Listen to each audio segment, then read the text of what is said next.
They say, if you hear your name called in the woods, and the voice sounds exactly like yours, you should never answer. I didn't know that.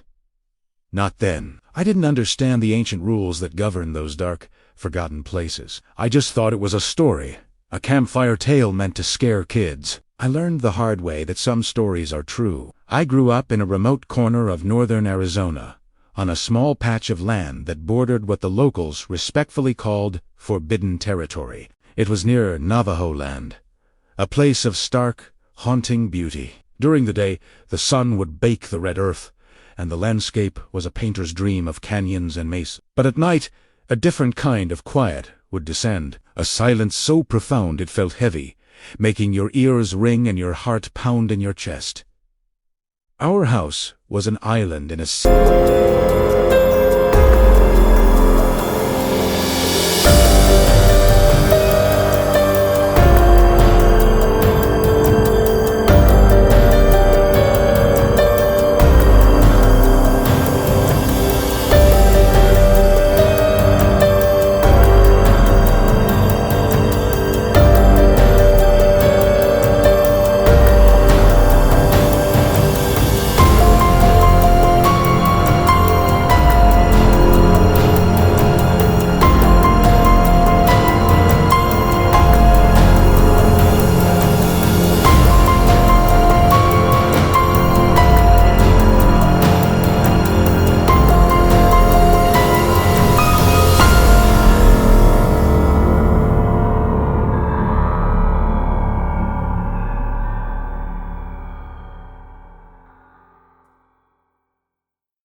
You pray. I was a teenager then, full of arrogance and skepticism. I laughed. It sounded like something out of a folk tale. I don't laugh anymore. It started subtly, as these things often do. It began with footsteps. I had a habit of staying up late, long after my family had gone to bed. Around 2:17 a.m., almost every night, I'd hear them. Slow, measured footsteps on the gravel path that led to our porch, always just outside the reach of the porch light as a yellow glow. The strange thing was the sound. It wasn't the sound of a deer or a coyote. There was no crunching of dry leaves, no snapping of twigs. It was just footsteps, deliberate, heavy. It sounded exactly like someone wearing my own worn-out work boots, pacing back and forth in the cold night air. I told myself it was the house settling, or the wind playing tricks. But, deep down, a cold knot of dread was starting to form in my stomach. Then, one night, the wind stopped. The usual chorus of insects fell silent. An unnatural stillness descended. So absolute it felt like the world was holding its breath. And that's when I heard it, my voice. It was as clear as if I were standing right outside the window. "Hey, come here." It wasn't just a similar voice. It was my voice. It had the same tone, the same slight hesitation I have when I'm unsure of something. It even had the little crack that appears in my voice when I'm scared or nervous. My blood turned to ice. Every hair on my body stood on end. Because I was lying in my bed, under the covers, completely and utterly alone in my room. After that first time, the voice became a nightly torment. It was no longer content with just footsteps. Every night, it would call from the tree line, a perfect mimicry of my own voice.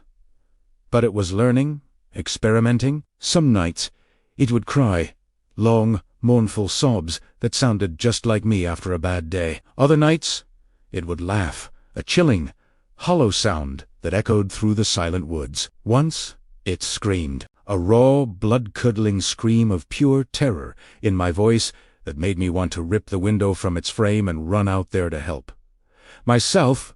And then it started to change. It started using the voices of my family. It would call out in my mother as a hintly tone, asking me to come help her with something in the kitchen. It would use my younger brother's playful shout, begging me to come outside and play. It even tried to replicate my grandfather's stern, gravelly voice. But it always got something wrong. The pacing was off. The words were too slow, too hollow, like an echo from an empty well. It was like it was wearing their voices like a poorly fitted suit, instead of truly being them. One night, curiosity and a terrifying, Morbid fascination finally got the better of me.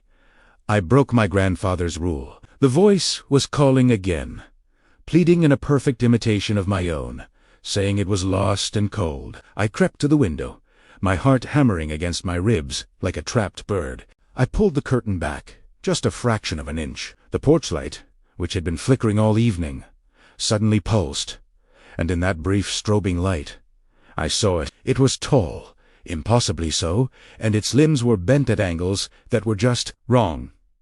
Its skin, pale and waxy, seemed to hang loosely from its frame, like a disguise that was several sizes too large. But its face was the thing that broke my mind. It was my face, stretched taut over unnatural bone structure, pulled into a grin that was far too wide for any human. Its eyes were too black, empty pits, reflecting the porch light like an animal's. As I watched, frozen in horror, it slowly raised its head, as if it knew I was there. And it opened its mouth, my mouth, and spoke with my voice. In that single terrifying moment, my grandfather's words came crashing back to me. All the rules, all the warnings, they all clicked into place. Skinwalkers can't come inside a home uninvited. They need permission. They need you to acknowledge them, to answer their call. They need you to open the door. They need you to believe that the thing outside, the thing wearing your face and speaking with your voice, is actually you, and right on cue, as if it could read my thoughts. The whispers started right outside my bedroom door. It was my own voice, soft and desperate. Let me in. The scratching started next, a slow, deliberate scrape of a fingernail against the wood of my door. Then came the knocking. 3 sharp taps. A long pause. 3 more taps. It was a rhythm I knew, a secret knock my brother and I used. The voice outside my door cracked with fake emotion, a perfect imitation of me on the verge of tears. I'm tired. I'm so cold. I just want to come home. The urge to answer, to open the door for this pathetic, crying version of myself, was overwhelming. It was a primal, instinctual pull. To quell the sound, to silence the fear, I bit down hard in my own hand. The sharp pain a welcome distraction. I tasted blood, but I stayed silent. After what felt like an eternity, the knocking stopped. The scratching ceased. I heard a sigh of what sounded like frustration. Then, footsteps. The same heavy, measured footsteps, walking away from the door, off the porch, and back into the waiting darkness of the trees. We moved out a month later. We didn't sell the house. We just packed what we could and left. My parents never asked why I insisted we had to go. They just saw the terror in my eyes and knew it was real. That house is still there, I've heard, empty and abandoned, being slowly reclaimed by the Arizona wilderness. But the locals, the ones who know the old ways, they say that sometimes, late at night, if you drive by that deserted property, you can see the porch light flicker on, and if you listen closely, you might hear someone walking on the porch, someone calling out a name into the night. Your name, in your own voice. And they whisper a final warning, the same one my grandfather gave me all those years ago. If you unswear, you won't be the one who comes back. Thanks for listening. Remember to lock your doors tonight.